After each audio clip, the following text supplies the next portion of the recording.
إلهي لست للفردوس أعلى ولا أقوى على النار الجحيم. Ada seorang orang soleh, Bapak Ibu sekalian, kisah berhubungan dengan keluh kesah kepada Allah. Orang miskin, anaknya 4-5 orang, susah hidupnya. Kisah dulu, kisah klasik. Dia lagi duduk, istrinya hidangkan makan pas-pasan antara dia, istri sama anak-anaknya 5 ini. Orang miskin, susah hidupnya. Ada yang ketuk pintu malam-malam, begitu ketuk pintu dibuka, dia suruh istrinya buka. Buka, ternyata orang miskin yang lain minta makanan. Orang miskin yang lain minta makanan. Maka istrinya lihat ke suaminya, apa perintahnya nih? Suaminya bilang kasih aja. Semuanya dikasih, karena kalau dibagi 2 gak cukup. Orang miskin tuh bawa anaknya banyak, gak cukup makanan. Lalu kemudian istrinya sama suaminya, suami istri orang beriman kepada Allah, tahu, ya sudah sabar. Tapi subhanallah, beberapa saat kemudian, kalau kita beberapa jam kemudian lah, menjelang malam hari, lebih gelap ya, sudah mulai masuk pertengahan malam, jam 12 malam, mereka kelaparan semua. Istrinya bilang, anak-anaknya nangis, saya lapar, kamu juga lapar, anak-anak lapar, bagaimana?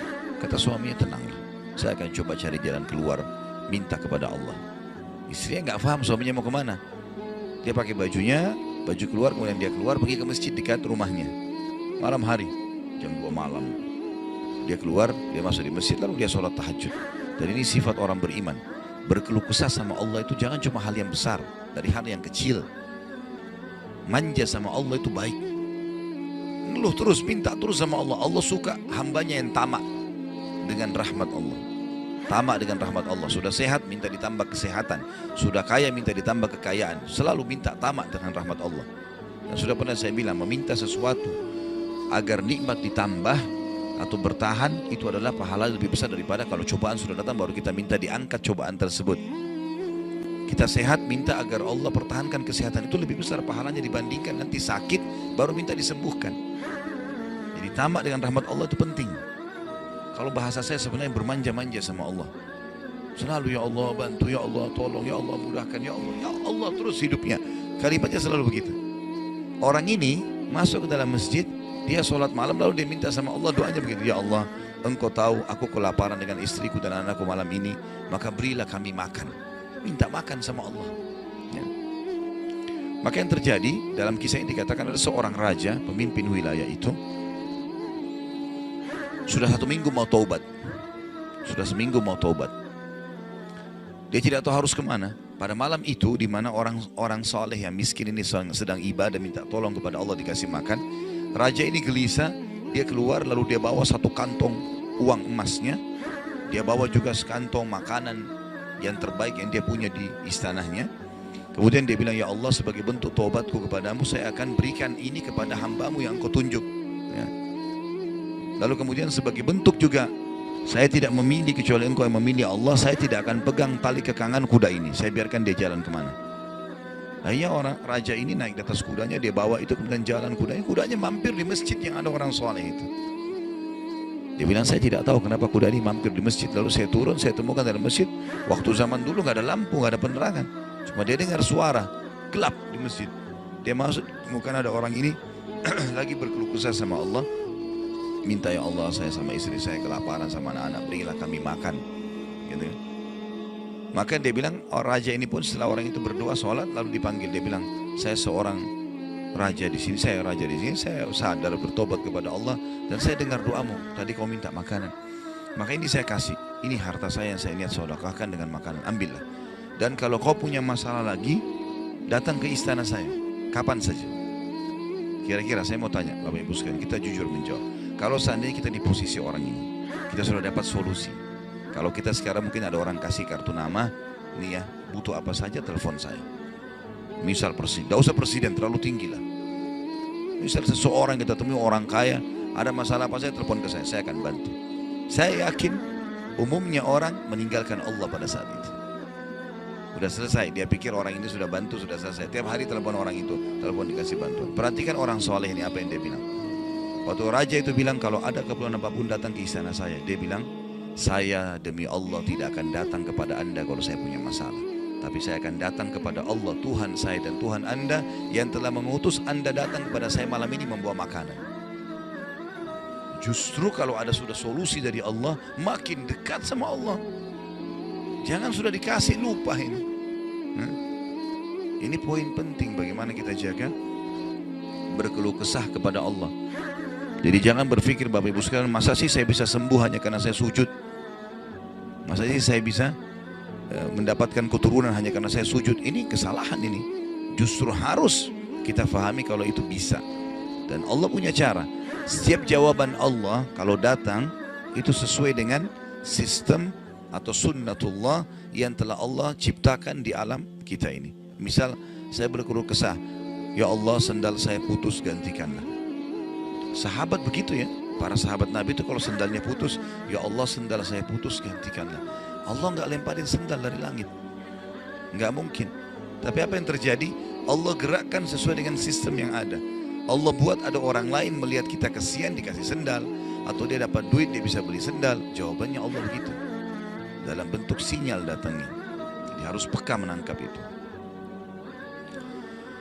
Kemudian selanjutnya, tentu juga yang ini tadi contoh kisah orang yang berkeluh kesah kalau berhubungan dengan cobaan dari Allah ya. Dia tidak keluh kesah kecuali kepada Allah. Sekarang kita masuk ke contoh kalau cobaan dari manusia. Tadi saya bilang orang digunjing, orang dihina, orang difitnah segala macam. Dia tidak balas kebodohan dengan kebodohan. Jangan pelanggaran dengan pelanggaran. Pasangannya selingkuh, dia juga selingkuh. Dua-dua dosa. Dua-dua dihukum sama Allah. Tidak ada urusan sama kita itu. Tidak ada urusan sama kita. Ya. Maka kisahnya seperti misalnya Abdullah bin Abbas radhiyallahu anhu pernah lagi jalan, dicaci maki oleh seseorang tanpa sebab ini. Datang tiba-tiba caci maki dia. Ibnu Abbas dengarin saja apa yang disampaikan orang itu. Sudah selesai kata Ibnu Abbas, sudah selesai. Dia bilang iya, orang ini kebetulan lihat Ibnu Abbas pakai jubah baru. Ini kamu itu mentang-mentang sahabat Nabi, kamu itu pakai jubah mahal-mahal segala macam. Hasud, orang hasud gitu. Tiba-tiba bayangin kalau kita lagi naik di mobil orang ketuk kaca. Kamu kenapa pakai mobil baru? Kamu kenapa? Apa urusannya sama orang ini gitu? Mungkin kita marah-marah sama orang ini. Ibnu Abbas diam, didengarin semua, sudah selesai. Karena tidak mungkin tergerak orang ini mengucapkan sesuatu kecuali memang ada sebabnya. Ya biar, sudah selesai kamu sudah. Baik, dibuka jubahnya, ini ambil hadiah buat kamu. Sampai orang itu malu. Sudah caci maki dikasih hadiah lagi. Dan yang dia sorotin ini adalah jubahnya Ibnu Abbas. Sampai akhirnya menjadi muridnya Ibnu Abbas. Hah? Bisa nggak kira-kira kalau orang ketuk kaca mobil, kenapa pakai mobil baru? Ambil deh mobilnya.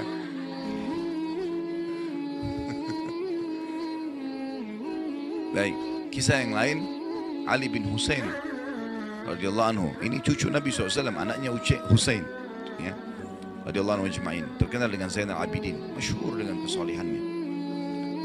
Dia pernah jalan dicaci maki oleh orang tanpa sebab ini. Mentang-mentang kau turunan Nabi, mentang-mentang kau begini, mentang-mentang kau begini, dicaci maki. Dia diam saja, dia nggak bicara banyak. Didengarin, orang-orang sekitarnya sudah marah nih. Tapi karena dia diam, orang diam semua. Sampai udah selesai dia bilang, wahai saudaraku, kalau seandainya kamu tahu lebih banyak tentang aku, mungkin kau akan lebih banyak cerita tentang keburukan. Saya ini banyak dengan keburukan, gitu kan? Kemudian dia bilang sama orang di sekitarnya, ada pegang uang, ada bawa duit, kasih orang ini 1000 dirham dan tunjukkan alamat kita. Siapa tahu dia punya hajat. Orang itu jadi tambah malu gitu. Karena perilaku akhlak yang mulia ini yang Islam ajarkan kepada kita. Pada saat kita kepancing emosi, kontrol, tenang, jangan dibalas. Gak ada gunanya, gak ada manfaatnya. Hanya akan merusak kejiwaan kita. Kata-kata jadi kasar, hidup kita jadi tidak tenang. Tapi kalau kita gunakan teori syar'i ini, kita akan tenang. Tetap bisa makan, tetap bisa tidur, tetap bisa segala-galanya. Baik, kita berdoa kepada Allah SWT, semoga majelis kita diberkahi olehnya dan dijadikan sebagai tambahan amal kita pada hari kiamat. Dan semoga saja seluruh amal yang pernah kita kerjakan, yang akan kita kerjakan sampai ajal menjelang datang, diterima dengan kemahamurahannya. Dan semoga semua dosa yang pernah kita kerjakan sekecil sampai sebesar apapun diganti dengan kemahamurahan Sang Pencipta menjadi pahala.